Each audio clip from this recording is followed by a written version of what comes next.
If I already have my why, I know my purpose. But how do I invite this why to my customers? How do I to make them believe in my why? Maganda din. So, good question about believe it.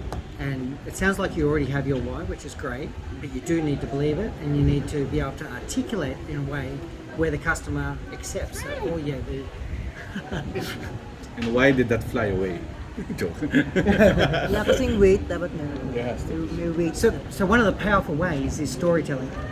So instead of just declaring a why, if you can then build it into a story that is simple, organized, and relatable to the audience that you're trying to sell to. So as an example, I came from the world of urban mobility. So let me talk about the why there. So we believed in a world where people could move freely around their cities without delays, without congestion, and ultimately without stress. So that people could spend less time commuting to and from work and more time with their families at home every night. Our fundamental beliefs was that mobility is a human right, and that it needs to be for people from all walks of life, everyone from school children through to the elderly and everyone in between. So where the storytelling comes in is then you say, so we believe in creating a world for Joy, the single mother who's got 2 children that's just trying to commute to and from work and also drop her kids to childcare every day. We do this for Jim, who's a senior citizen who just wants to get to the pharmacy and back and fill his scripts and get home safely. We do this for all the parents out there that want to ensure that their kids get to and from school every day and they're not worried about whether they're stranded somewhere, not able to get home.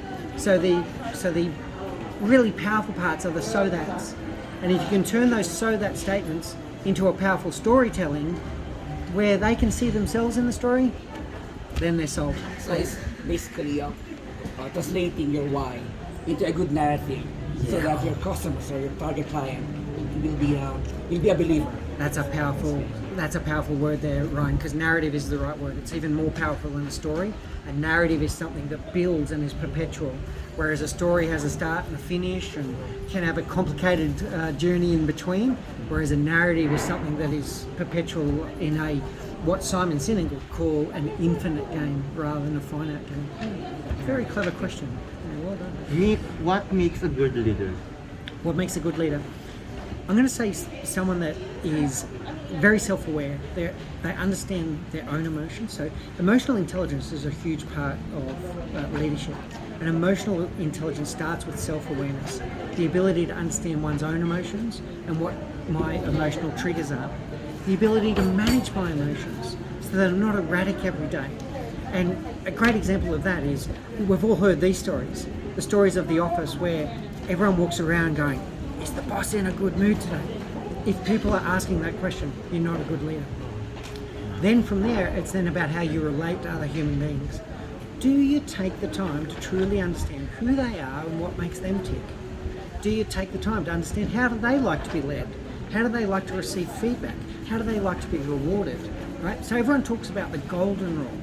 And the golden rule is that you should treat other people the way you want to be treated. But for me, that doesn't go far enough. You need to go to the platinum rule. And the platinum rule is to treat others the way they want to be treated. And for you to do that, you need to have taken the time to understand who they are. Otherwise, you can't treat them the way they want to be treated. And then from there, everything else kicks in.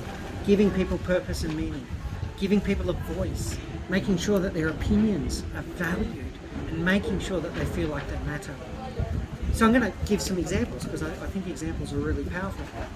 So a typical, let's say, manager would come into a weekly meeting and they would say something like, right team, this is what we've got to do this week. We've got to get to here, it's got to be done by Friday, and if it's not done, all hell breaks loose. Now, what are we going to do? And off you go.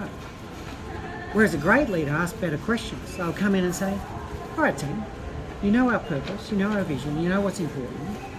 What do you think our highest priority is this week? And then say nothing. Let the team fill the void. They actually know. They know what they need to do and they're sick of being told what to do. So give them a voice and let them express themselves. So they'll say, okay, well, I think by the end of this week we need to have achieved this. And right, okay. And what positive impact is going to come if we're able to achieve that? Oh, if we do that, that'll enable us to do this and this and this. And what makes that important? Well, it's important because it impacts Joy's life, it impacts Jim's life, it impacts the people that are around us. What challenges? What challenges do you think we'll face this week? And same thing, the people know. You don't have to tell them. They know what the answers are. Let them express themselves. And when they express themselves, they take extreme ownership of what's going to happen that week. So that's what makes a good leader. Someone that knows themselves, knows their team, inspires their team, and instead of telling them what to do, engages them in the conversation. So I have a question. What would be your advice for future leaders who are taking leadership roles in the corporate world? Yeah, good question. So the first would be to stop and think and reflect on what good leadership looks like. And there's an exercise in the book, by the way, called the amalgam leader. And it's one that I encourage all leaders to do at some point. So the amalgam leader, the concept here is we think about all of the leaders that we've had in the past. The good, the bad, and the different, right? And we think about, well, what was it about that leader? That leader that inspired me, what was it specifically that they did that inspired me? And that leader that disempowered me, disenfranchised me, what was it specifically that they did that made me feel like 2 inches tall? So really start bottling up those lessons of what worked for you. And the idea is not to mimic those people, it's to build your own picture of what a good leader looks like. So for me, I'm going to give some examples. I've had some great bosses and I've had some horrible bosses. The great bosses are named by name in the book. The horrible bosses, I remove the name for whatever reason. Yeah, exactly. So, so with the great leaders, I'll say things like Chris Jenkins was the CEO of Talis Australia, and he was my direct manager for a number of years. And I call him the relatable one because he's the one that could have a beer and a barbecue with dockyard workers in the afternoon, and that night could have dinner with the Prime Minister of Australia, and both would be just a natural, relatable conversation. So he's the relatable one. Matt Cole was the president of Cubic Transportation Systems. I call him the visionary, and he was the one that was able to articulate a vision of the future that would get people to understand where we're heading. Laurent Eskenazi was my boss for many years as well, and he was the backup. He was the one that I could go to with a great idea, and as long as I could articulate the idea well enough, he'd go, right, let's do it. And he'd give me the resources I need to do it. So for every one of those leaders, I label them and go, right, I want to be like Matt, I want to be visionary like Matt, I want to be relatable like Chris, I want to be the backer like Laurent. And then all of the negative ones, without naming them, I'd remember how they made me feel. Because as Maya Angelou always says, people may forget what you did, they may forget what you said, they'll never forget the way you made them feel. So I remember those bosses that really, I wanted to swear, I'll try not to swear, but really drove me crazy. And I'd remember how they made me feel and what they did to make me feel like that. And I'd put that in my box of, I will never treat my team like this. Great question. And then I have my last question. What inspired you to write the book? And what inspired you to write the book? Yeah, good. So I'll put that in two ways. The first one is what I see in the world, which is the leadership crisis. So depending on whether you read research from ATD or from Gallup, you'll find that only 16 to 20% of people in the world truly love their job and like their boss. So people are spending up to 1/3 of their lives in these workplaces that either don't inspire them or completely stress them out. And enough is enough. That's crazy. Spending so much time, you deserve better. So I wanted to challenge the status quo of what leadership meant. Then the second part of the question is why this book? And why this book? I chose the first-time leader because of the emotional roller coaster that they go through. They have these euphoric highs where they finally get recognised that they're good at what they do, but then they have this thud of anxiety when they realise that no one has ever shown them what it means to be a leader. So I picked first-time leaders on purpose because that should help us break the chain of decades of poor leadership. And second, they're going through emotional chaos every day and they deserve better. So, sir, I'd like to congratulate you or extend my felicitations for launching this book. And I have several questions actually that I'd like to ask. First question is, how long did you write the book? What was the process? What was the process like? And the key main takeaways from that book. Okay, very good. That's multiple questions. It took me eight months in total. If I add a little bit of tinkering at the end, let's say 10 months to write the book. So 8 to 10 months to write the book because I did multiple edits at the end. The process, so what I had to do is I had to really think about my avatar. So who is this book written for? And I had to put myself in their mind because I'm, as I was asked by Mars before, I'm 49 years old now. I'm not a first-time leader anymore. So I had to wind back to when I was in my mid-20s and what did it feel like when I was in that first leadership role? And then to think about what are all the things that I know now that I wish I knew when I was a first-time leader. So this book is not written for me, it's written for 25-year-old me. Does that make sense? Right? Yeah. So what did 25-year-old me need to know that would have made me a better leader quicker than the way that I developed it over time? And you asked another question, Charles? You had one more question? No, you asked the key takeaways. Yes. Okay, so the key takeaways would develop a learning mindset. So do daily self-reflection. Daily self-reflection. What went well today? What didn't go well today? What would I do differently next time if I had my time again? And what did I learn today about myself and what did I learn today about others? So self-reflection. About getting to know your team deeply, getting to know your team so you know what makes them tick. To be self-aware, to getting to know yourself, and then to inspire people. Stop telling people what to do and give them purpose and meaning. Give them inspiration, not perspiration. Sir, I believe that there is a plethora of topics that you would like to explore. Yeah. I'm sure with that. And why did you center on leadership? Yeah, that's a great question because I do think I could write books on multiple topics. It's this issue. The issue is 1/3 of your life in a workspace that doesn't inspire you or stress you out. It's a big problem. That's a really big problem. But there's other problems that I see in the world. I see far too much racism, discrimination, bias, harassment. There's many problems that the world face, but I pick leadership. A, because I have skills in that space, and B, because people are spending up to 1/3 of their lives in these work spaces and they deserve better. Great question. Mick, quiet quitting is quite popular nowadays, especially to young professionals, the Gen Zs and the millennials. Your thoughts on quiet quitting? Yeah, I've got a potentially slightly controversial thought on this, but let's see. So there's I'm going to say there's almost a good part of quiet quitting and then there's a very bad part. So quiet quitting to me is a cry for help. It's people saying enough is enough. And what they're lacking is not just boundaries, they're lacking purpose, meaning and impact, right? So there's two elements to it. There are some commentators out there that say quiet quitting is all about, people are just putting their foot down and setting boundaries again. You go, well, you're only paying me to do 8 hours a day, so I'm only going to do 8 hours a day. And this is my job description. You're paying me to do this job description, and I'm not going to do the things out of that. And I'll quietly applaud people that set boundaries in the workplace, because boundaries are important. But I think it's far more than that. Quiet quitting is about people that have lost the reason. They've lost their purpose. They don't know why they're doing what they're doing, and they're disengaging. I'm sure you know this. Like when you're really passionate about something, and you've got a vision in mind, a purpose, you feel like you're having an impact. You don't care that it's 8 hours.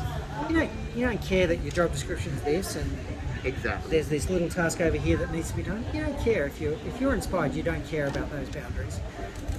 So I applaud people that are setting boundaries, but I think the problem is actually about purpose and meaning. Now my next question is, your book has a good timing, especially in a local aspect here in the Philippines, because we just had a new administration. Did you choose the timing perfectly? in launching this book? Accidentally. How's that sound? I can't take credit for that. I'd love to say yes, but so we do have new leadership in this country now at multiple levels, not just at the national level. So we've got a lot of new leaders that are looking to find their way. So the timing's great, but that was by accident. Thank you. Sir, there are a lot of leaders here in the Philippines, but only a few people succeed, right? Do you think, is there a correct formula in terms of leadership? I mean, you'd like to share something Yeah, for your leaders? It's not a sorry. It's not exactly a formula, but it is the ability to stop and reflect and rethink, and to practice a constant learning mindset. And here's one of the biggest challenges of leadership, by the way. Human beings are complex. Yeah, They're really complex, right? So what works for one individual doesn't necessarily work for another person.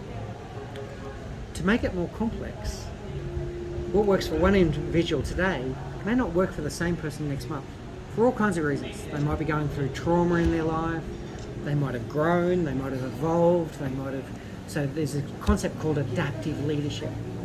And adaptive leadership is your ability to read what's going on around you and adapt your leadership style to the needs of the person that you're leading. Right? So it comes back to the platinum rule, but it also comes back to learning and go, okay, I tried this today and it kind of worked, but I think I can do it better next time. And you're just continually looking to improve every day. So lifelong leaders are lifelong learners. There's no doubt about that. But you're learning about yourself as much as you're learning about other people, and you're learning what's working and what's not working, and you're adapting as you go along. Sir, there are scores of authors whose topic is centered on leadership, right? So what makes your book worth reading? That's a good question. So I'm going to say it's a new take on some of the leadership rhetoric that's out there. I've got a lot of respect for a number of the leadership authors out there, but some of them are still teaching techniques that are more 10 to 20 years old, and this really takes more of a modern thought about millennials and about what the needs are in a modern workplace. I'm also going to share two other things. One is it's got my own story in there, and I made many mistakes as a leader, and I'm not ashamed to share them and say, look, this is where I went wrong. Yeah, this is where I went wrong. So it's got my own story in there. And I'm going to say the third part is the self-reflection section. So at the end of every chapter, there's these moments of self-reflection which become a checklist for the leaders to be able to go, oh yeah. So instead of just reading the book and going, okay, I finished chapter 12 and now I go on to chapter 13, they have to stop and they have to go, take a moment now to stop, reflect and think on your own emotional intelligence. Do you believe you are self-aware of your emotions and emotional triggers? Do you consider the way you express emotion and how that may influence your effectiveness as a leader? Do you take the time to truly understand and emphasize with the emotion of others, and so on and so forth? So it's not just read it chapter by chapter when you're falling asleep at night. To read one chapter at a time and then stop and do the exercises and to reflect on your own leadership. So that's what I think is different about it. Thank you, sir. Hello, Mick Spiers. I want to know more about you. So, Yeah, sure. yeah, like, can you tell us more about how you start? I mean, before this is your first book, right? First book, yeah. Yeah, I mean, what were you doing before you became a motivational speaker and a writer, and Yes. you know everything that led up to this? Brief very good. background. Yeah, Brief yeah. background. All right, so a 30-year career, 15 years in defence aerospace. So I was an aircraft maintenance engineer. That was Wow. my first job, and I was in the military. In fact, I was in the Australian Army working on helicopters, and so engineering background. Then I went 15 years in urban mobility, and in urban mobility is about the way a city moves. It's about traffic management. It's about automated fare collection. So in Manila, you have the beep card. Oh, I could tell a joke. I'll have to be careful. I used to develop systems that are like the beep card, except they worked. But, apologies for the joke. That's okay. All right. So so I develop technology around making a city move again and getting it to live and breathe and be productive, etc., etc. And in that space, I went from engineering into bid management, into project management, into sales and marketing at one point, but then I started to lead regional and global businesses. So I've led regional businesses and global businesses for billion-dollar multinational companies. And I only left that in January and to start the Leadership Academy. So I got great inspiration and motivation out of what I was doing in urban mobility, but this noticing of what was happening in the world with the leadership crisis crept up on me to the point where I couldn't ignore it anymore. So almost 2 years ago, I started a podcast called The Leadership Project. And the Leadership Project was designed to bring in experts in leadership from all around the world and to challenge the status quo, to have the conversations we need to have about where we went wrong in leadership. And what would happen is, whether I was podcasting, I was coaching, teaching, writing my book, every time I was doing it, I was getting great joy and fulfillment out of everything leadership. So in January this year, it got to the point where I said goodbye to a very successful career because this is important to me. So in John Maxwell's version of leadership, he says that leadership is influence. Everybody is a leader as long as there's someone that you influence, and that everything rises and falls on leadership. Would you agree with those principles, or is it really the top leadership that you're addressing for this book? So hi John, great to see you. Big fan of John, know him quite well. So yeah, I do believe in John. So John is one of those authors where his material is really good, and I fully encourage people to watch it. Some of his thinking is a little bit from yesteryear, but his message is strong. And can anyone be a leader? Yes. Is leadership about influence? Yes. It's about how you relate to other human beings and how you influence and inspire them into meaningful action. Do you need a team to be a leader? No. I'm well known that in my career I got to the point where I was leading people upwards, where I was influencing and inspiring my CEOs and my presidents, etc. You lead yourself every day. What gets you out of bed every morning? You influence and you inspire yourself to get out of bed and go and do something meaningful. So yeah, leadership. So your lessons about leadership are from which part of your career? From the beginning when you were in that beep part, or when you became the higher leader? Which one? That's a great question. The negative lessons came from the mistakes that I made early on. So I did make some horrible mistakes. I made some horrible mistakes in my time. But when I then started to study deeply psychology of the way people make decisions, the way they learn, the way they act, that was when everything started to shift for me. And this is where I lean on the works of people like Simon Sinek, Martin Seligman. I lean on people like Otto Scharmer, Jeff Bloomfield, getting into the psychology of how people think. Everything shifted for me. And to realise, they were hard lessons, but to realise that telling people what to do was not the answer. Inspiring them was the answer. Yeah. And when someone does something because they want to do it, they always do a better job. So yeah, it took over time. That's what I saw from your lesson in the meeting, that you want to give value to others. It's not more on the authoritarian type of leadership. So it's more on like learning to love your employees or making them part of your family. Yeah, so something like that. Simon Sinek puts this one best. I won't try and kind of mimic the way he delivers it. He's an amazing orator. But leadership is not about being in charge. It's about taking care of those in your charge. And I can't say it better than what he says it. Absolutely, it's about taking care of those individuals. But beyond that, it's then, once you take care of their welfare, you take care of their mental health, you then inspire them into meaningful action around your worthy cause. You give them that North Star that they want to get out there and do something with. And then you create the environment where they can do their best work. And that environment is an environment of co-creation, where everyone brings their own superpowers to the table and everyone contributes. Because when you get the team to all get together like that, the result is greater than the sum of its parts. So you're like Professor X, you bring out the best powers of each superhero. You try to find out what's the best that they can do. Absolutely, and I got to tell you something. This comes from my good friend Stephen Shedleski. It's not easy to read the label of the jar from inside the jar. So sometimes you have to help that person find that superpower themselves. They may not know what they're good at. And part of leadership is to help them find it. So you might have a book on the superpowers part eventually. Sounds like a good idea. Let's make that book number 4. Thank you. Mick, when did you reside here in the Philippines? We- And- yeah. yeah. Yeah, we May I moved love here in life January. from here now. We moved here in January. So I met my wonderful. You wanted the love story?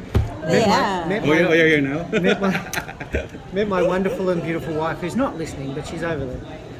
Later we'll get her side. So I met my wonderful and beautiful wife in Hong Kong in 2016.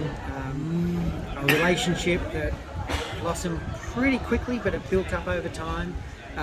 We lived together in Hong Kong for about 3 years, lived together in Singapore for 3 years, and then we moved to the Philippines in January. When did you get married? In 2018, It's your first wife, right?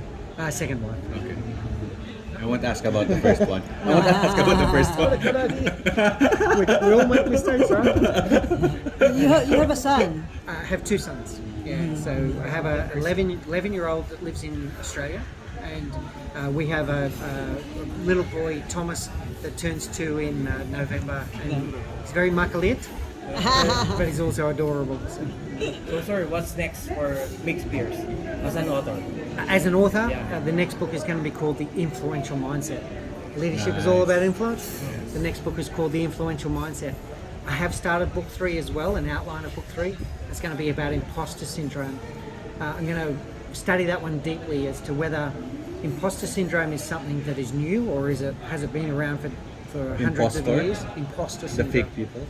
It's not fake people. It's people that don't believe in themselves. Oh, low So- self-esteem. no self-esteem, or they question themselves. They question their abilities. They go, oh, I'm a leader, but can I really lead? They have limiting beliefs. Like self-deprecating people. Like self-deprecating people. Yeah, self-deprecating. Yeah, inside sometimes they verbalize it. Other times they're just thinking it. Right. So sometimes inside they've been appointed into a leadership role, but the whole time they're doubting their ability to be a leader. Right. So the third book's going to be on imposter syndrome. Is it new? Has it been around for hundreds of years and we just didn't have a name for it? Is it increasing? And my feeling is that it is, and there's a reason why for that. How to deal with it. So the reason why I think imposter syndrome is increasing, and I'm going to say dramatically, study is still going, social media. So when someone is every day scrolling Instagram and they're looking at someone's curated Instagram feed. Like stereotyping, like Yeah, so I mean, there's lots of influences. There we go. This is the negative maybe side of yeah, influencing. phone, I need that phone, I need to buy it. Yeah. So you see these influencers on TikTok, on Instagram, and you think, oh, they got their life complete, and my self-worth is lower because I haven't got what they've got, or I'm not living the life that they've got. But what you're seeing is the edited video of their life. You're not seeing their whole life. You're not seeing when they went home and had an argument with their partner. All you're seeing is, here I am in Cancun. Here I'm in Summit Ridge with a famous author, Mick Spiers. Exactly. So until the next launch. So where can people find you or catch you? Do you have podcast? Yeah. blog? So podcast is The Leadership Project. YouTube channel is The Leadership Project by Mick Spiers. Say should answer that. But the podcast is really something I'm very proud of. We're like up to episode 76 or something like that. It's amazing thought leaders from all over the world have joined the podcast. Very happy with it.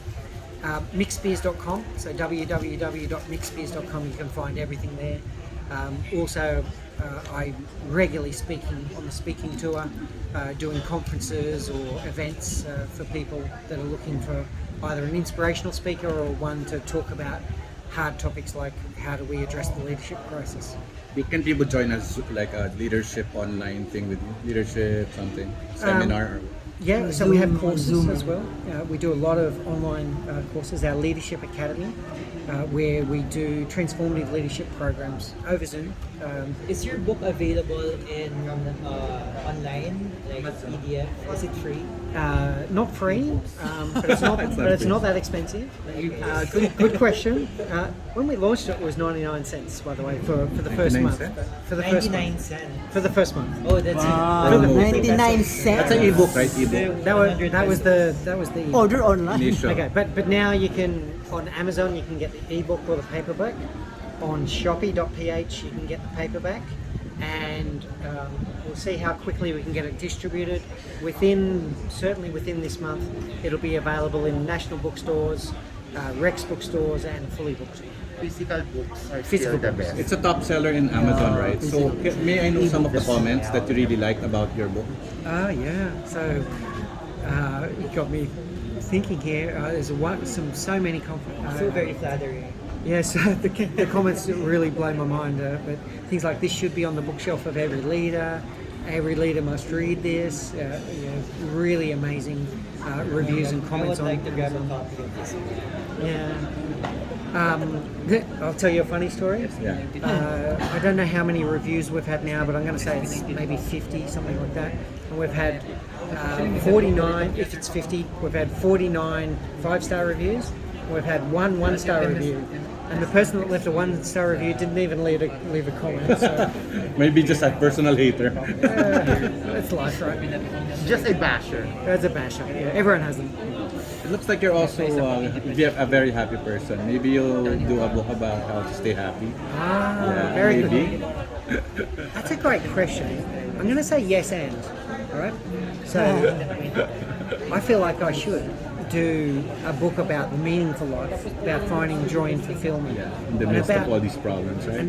and about moving away from there's three different lives. There's the pleasant life, there's the good life, and there's the meaningful life.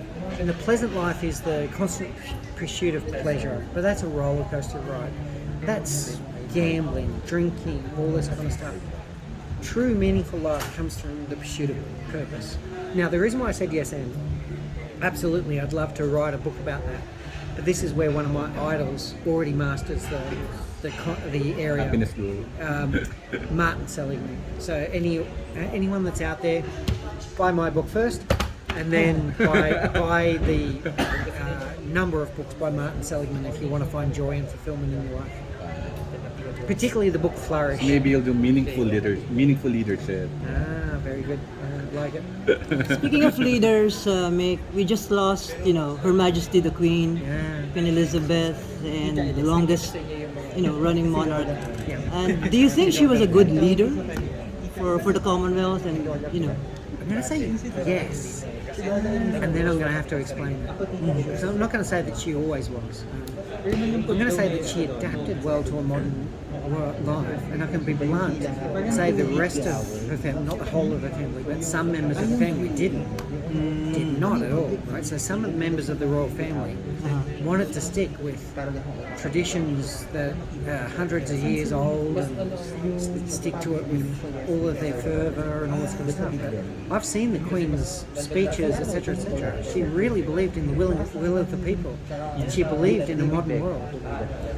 Australia, under Queen Elizabeth's rule, Australia had a referendum to become a republic, which eventually got voted down for all kinds of reasons. But she just said, even though that would make her no longer the head of state of Australia, she said, should it be the people's will? That is the people's will. So she was very forward-looking, and I'm going to say that's a big loss for us.